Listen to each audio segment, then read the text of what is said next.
LH가 난리다. 정부 정책이 발표될 때마다 아파트가 올라왔다. 일단 살인이 벌어지면 그 살인으로 이익을 보는 사람을 먼저 조사해보라는 말이 있다.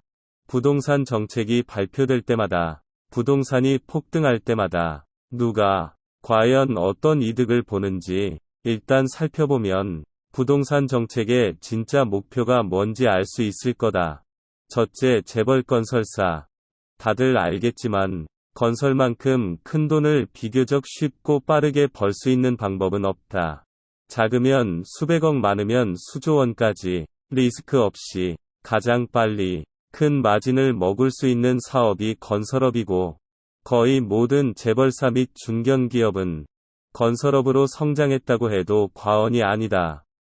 또 부수적으로 각종 비자금도 적립하기 매우 용이한 사업이 건설업이라 국내외 막론, 재벌들의 먹음직한 진수성찬, 12첩반상이 건설업이다. 둘째, 언론사. 다들 알겠지만 신문에 어떤 광고가 가장 많이 실리는 것 같나? 삼성 광고가 없어도 망하지 않지만 건설사 광고가 없으면 100% 언론사들은 다 망한다. 더 이상 긴 말은 않겠다. 셋째, 하청업체 및 중간 브로커. 아파트 하나를 건설한다면 거기 보일러, 에어컨, 조경, 샤시, 가구 등등 온갖 하청업체들이 줄줄이 다 들어온다. 또 얼마 전 시끄러웠던 아크팍 조합장 소송 다 봤을 거다. 아크팍 펜트하우스 딱 꿰차고 집자랑하면서 성과급으로 1000억이던가 달라고 해서 조합원들하고 지금 법정 싸움 난 아저씨. 그 아저씨가 이 아크팍 사업으로 얼마 챙을까?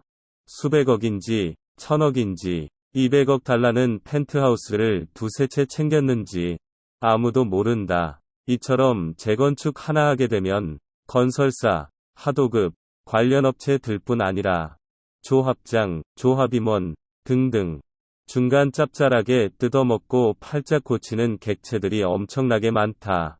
이들 역시 다 아파트 가격이 폭등하면 폭등할수록 해피한 사람들이다. 먹이사슬의 말단이지만 가장 다수인 넷째, 집주인들. 강남 재건축 집주인들이야. 뭐 재건축하면 몇십억씩 기본으로 챙기는 거고, 그냥 불알두 쪽에 집 한 채만 가지고 있는 집주인들이라 해도 집값 오르면 일단 싫다는 사람 없다. 다 깔고 앉은 집값이 오른다 해서 당장 생기는 건 없지만 어찌되었던 5억에 산 집이 10억 간다면 괜히 배부르고 부자된 것 같은 게 사람의 심리다. 다섯 번째가 문제인데 바로 부동산 상승의 최고 수혜주는 정부다. 정부는 집값이 반드시 올라야만 사는 객체다. 역대 어느 정부를 막론하고 정부는 기득권들의 집합체이지 실제 서민들의 이익을 대변한 경우는 없다. 서민들은 선거 전에만 팔아먹는 한철장사 아이템일 뿐이다. 정부란 건 기본적으로 사람들의 모임인 거고, 재벌, 언론, 건설 브로커, 다주택자들, 먹이사슬 순으로 정부에 영향력을 미치고 정책을 결정하는 고위층일수록 위 이해 당사자 중 하나에 해당한다. 그러니 내 재산이, 또 내가 로비받는 업체가, 내가 퇴임 후 취직할 회사가, 내가 용역비 받을 기업이 손해볼 짓을 하는 바보는 없을 거다. 다 먹고 살자고 하는 짓이지. 남 좋은 일 하고자 그렇게 열심히 피똥을 싸며 고위직까지 올라갈 사람이 누가 있겠나? 그리고 세금. 당연히 집값이 올라야 세금을 많이 걷는다. 곳간에서 인심 난다고 15억짜리 아크팍이 36억이 돼야 야야, 네 배 터진다. 팔 거면 국가에 한 10억는 내놓고 아님 1년에 3, 4천 종부세로 뱉어내라 해야지. 못 살겠네, 살겠네 해도 돈을 내지. 집값이 내려가는데 뭔 세금을 내겠나. 그러니 집값은 계속 올라야 세수가 확보된다. 또 가장 정부가 신경 쓰는 경제 성장률. 역시 가장 쉽고 빠르게 성장률을 올리는 좋은 방법은 건설 경기 부양이다.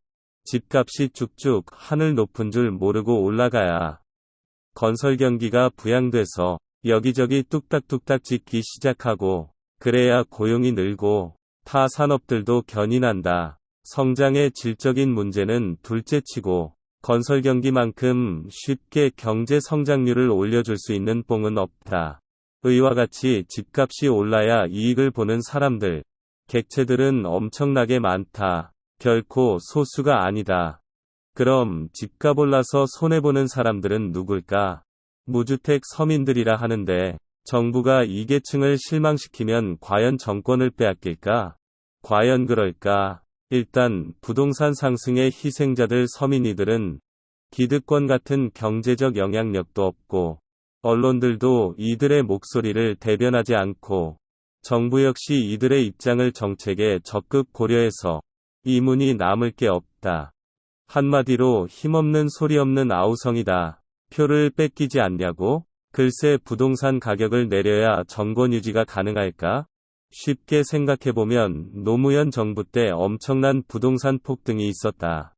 그때 참여정부가 부동산 가격을 못 잡아서 정권이 바뀌었다고 생각들 하지만 그 당시 국민들이 이명박을 찍으며 집값을 잡아달라고 뽑았을까? 아님 재건축 뉴타운 등으로 우리 동네도 집값을 올려달라고 찍었을까? 한마디로 집값이 아무리 오른다 해도 대부분 한국 사회를 움직이고 여론을 형성하는 모두는 여기에 대찬성이고 또 집 한 채 가진 50%의 서민 역시 여기 조용히 찬성하며 집 없이 좌절하는 50%는 부동산 문제에 있어 자기들의 처지를 대변해줄 정당이나 어떠한 정치 세력도 없기 때문에 이 부동산 문제를 이슈 삼아 표심을 행사를 하지 않는다.